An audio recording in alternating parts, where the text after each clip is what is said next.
W11 News at 6 starts now.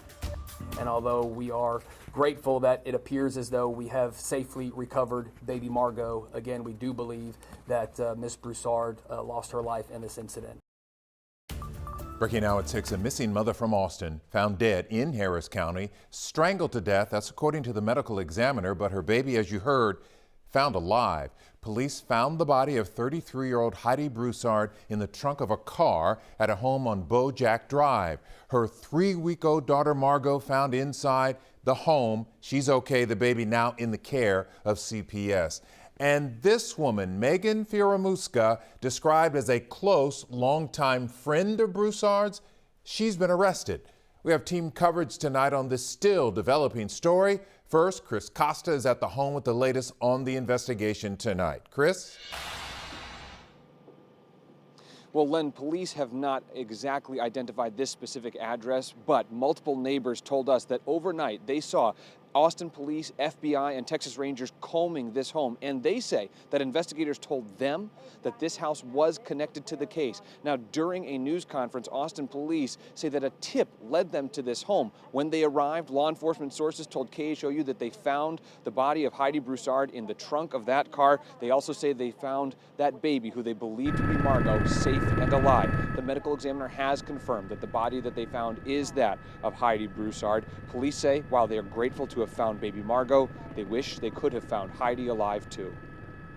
The property in Houston continues to be an active scene. We are investigating multiple locations between Austin and Houston and in the surrounding areas. The Harris County Medical Examiner's Office is conducting an autopsy today of the deceased adult female to determine the cause of death, determine the manner of death.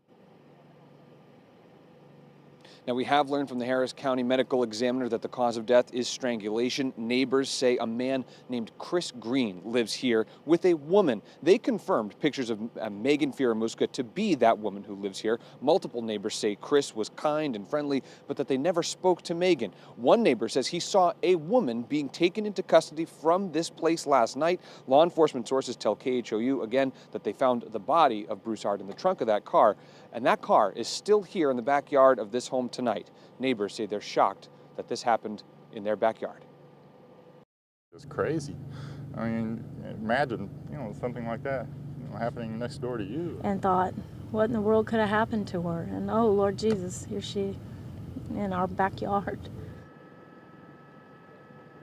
Now, the car in the backyard of this home has a license plate that comes back to Fieramusca. It's still here, and again, it's unclear how that car got into the backyard and how long it's been here.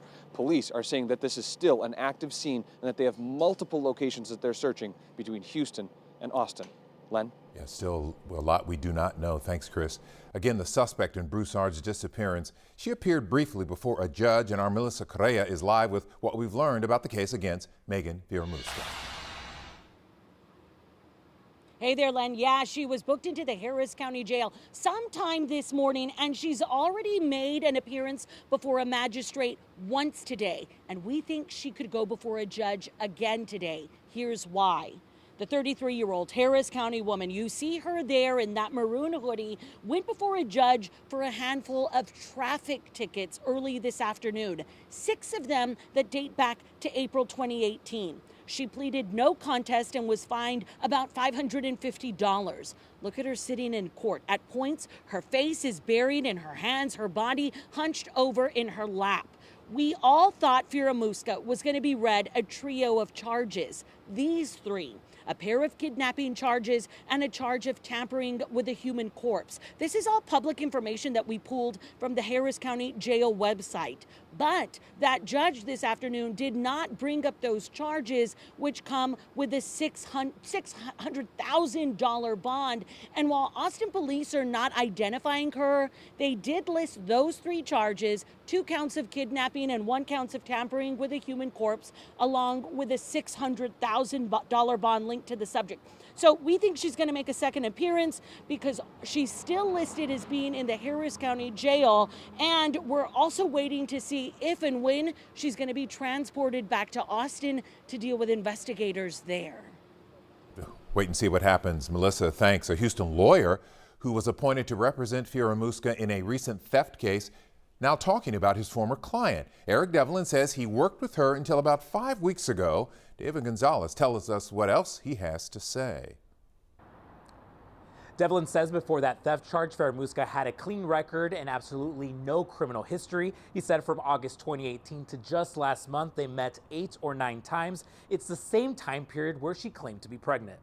Before becoming a suspect in the disappearance of Austin mom Heidi Broussard, Magen Fieramusca was arrested on a charge of felony theft for allegedly stealing money from an Ace Express check cashing business where she worked as an assistant manager.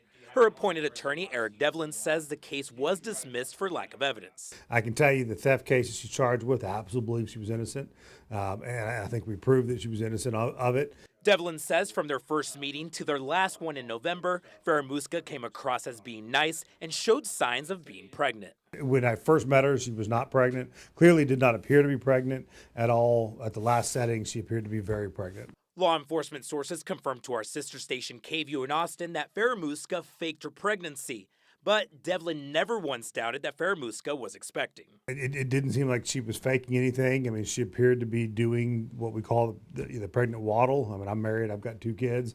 I've seen that happen. I mean, she appeared to be uncomfortable. Devlin says her behavior never raised any red flags. That is something that we are required to look at. I mean, if we have a concern about her mental health, we will have them psyched, have them evaluated in some way. I had no concerns whatsoever about it when I interacted with her. Devlin says there are a lot of rumors swirling around, and he urges people to wait until all the evidence has been presented until casting judgment. Back to you. Thanks, David. So what's next for little baby Margot? We know, as we mentioned, the little girl is in CPS custody tonight. Investigative reporter Cheryl Mercedes is looking into that part of the story. Cheryl? Well, Len, that infant will be in foster care while CPS goes through its investigation process, and it can be a lengthy one. Interviews, assessments, and inspections are all part of CPS's child safety placement. CPS caseworkers have to talk to everyone involved in that child's life. The baby will likely go to live with a relative, but CPS will only approve that arrangement if that person does not have a history with CPS or police. If they can't find a family member who would be a good fit, then the child is put in foster care. A CPS investigator will typically ask the alleged perpetrator for an interview, but that person does not have to agree to it. If they do, that information could be used as part of the police investigation and then later on in court. Much more online. Len? A lot more. Thank you, Cheryl. Police are calling this an active investigation, so they're not sharing everything they know. There is intense interest in this case, therefore a lot of speculation flying online. Our Verify team sets the record straight. This story has so many people talking online, and a lot of information is being shared. So we're trying to verify what's true and what's not. There's lots of discussion over how long Heidi Broussard and Magen Fieramusca have known each other. Some online say more than 20 years. We can verify from friends who tell us the two met at church camp when they were 11, and Magen was even present at the birth of Heidi's daughter a month ago. Friends confirm this is a photo of Heidi and Magen together posted in 2013. Voter registration records show Fieramusca's former last name was Humphrey. And back in 2013, Heidi tagged Magen Humphrey in several Facebook posts calling her her bestie. The two were tagged eating together at Longhorn Steakhouse here in Houston, going to the Houston Bridal Show together. Heidi even tags Magen Humphrey in April of 2013, saying the two were picking out baby shower invites together. This just a few months before Heidi's son was born that year. So we can verify this is true. The two were childhood friends. If you have anything you'd like for us to verify, email us at verify@khuu.com. With your Verify, I'm Janelle Bluda. And of course, stay with KHOU for the very latest in this case. Get updates anytime on our website and on our app.